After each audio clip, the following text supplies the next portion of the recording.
Assalamualaikum warahmatullahi wabarakatuh. Kami akan memberikan presentasi tentang ilmuwan-ilmuwan dinasti Ayyubiyah dan karyanya. Musa ibnu Maimun atau Maimonides. Musa ibnu Maimun atau Maimonides dilahirkan di Cordova pada tahun 1135. Musa ibnu Maimun adalah seorang Yahudi yang terkenal sebagai ahli filsafat dan ilmu ketuhanan yang dikenal sepanjang masa. Ia juga terkenal sebagai ahli pengobatan di lingkungan tabib Yahudi.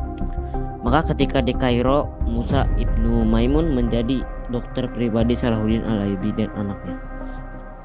Pandangan Musa ibnu Maimun di bidang kesehatan jauh ke depan. Dia mengarang sebuah buku aphorisme yang memuat kritik-kritik terhadap buku Galen. Dia juga menyusun sebuah buku yang berjudul Dalalah al-Haizin, sebuah pedoman bagi seorang yang ragu. Buku itu mengupas ilmu ketuhanan Yahudi yang dipertemukan dengan aliran Aristotelian Islam yang mempertautkan antara keyakinan dengan logika. Abdul Latif atau Ibnu Al-Baitar adalah seorang tokoh di bidang kedokteran. Sebelum bermukim di Kairo, ia pernah tinggal di Baghdad. Ketika itu ia menyaksikan bencana kelaparan dan gempa bumi di Mesir sekitar tahun 1200 sampai 1202 Masehi. Prestasinya menanjak setelah ia tinggal di Mesir. Salah satu hasil karyanya adalah memperbaiki teori Galen tentang tulang rahang bawah dan tulang rahang yang menghubungkan tulang punggung dan tulang kaki.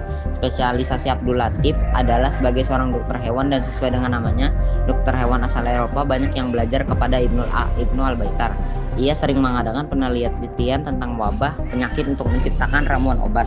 Karya tulisnya yang terakhir berjudul Agrabadzin.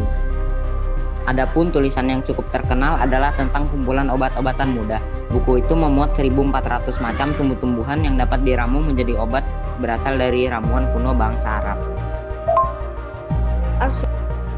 As-Suhrawardi Al-Maktul, ilmuwan teosofis, lahir pada tahun 549 Hijriah sampai 1153 Masehi di Suhrawar, sebuah kampung di kawasan Jibal. Ia memiliki banyak gelar, diantaranya Sayyid Al-Isharaq, Al-Hakim, Asyadid, dan Al-Maktul. Suhrawardi melakukan banyak perjalanan untuk menuntut ilmu. Dia pergi ke Mahraza di kawasan Azerbaijan. Di kota ini, Suhrawardi belajar filsafat, hukum, dan teologi kepada Majid al-Din al-Jili, juga memperdalam filsafat kepada Fakhr al-Adin al-Mardini.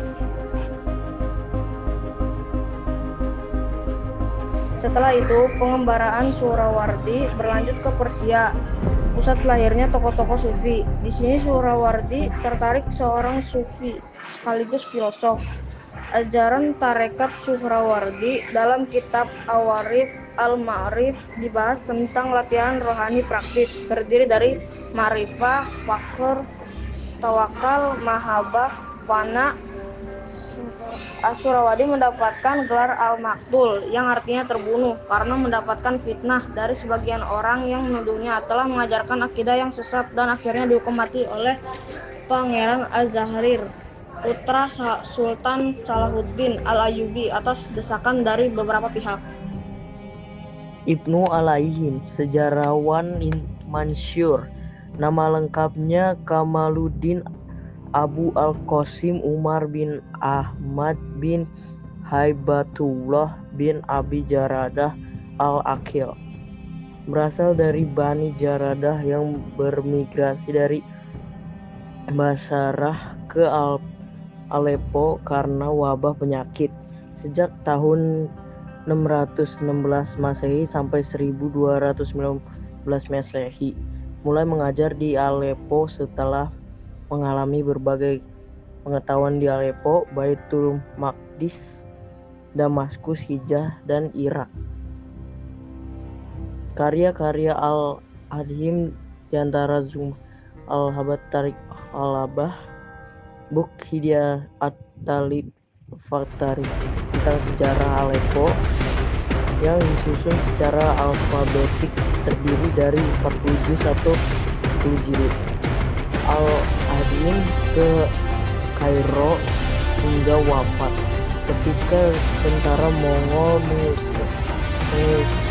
menguasai Halabah pada tahun 658 Masehi sampai 1160 Masehi. Sekian dari kelompok saya. Mohon maaf bila ada salah kata. Wabillahi taufiq wal hidayah. Wassalamualaikum warahmatullahi wabarakatuh.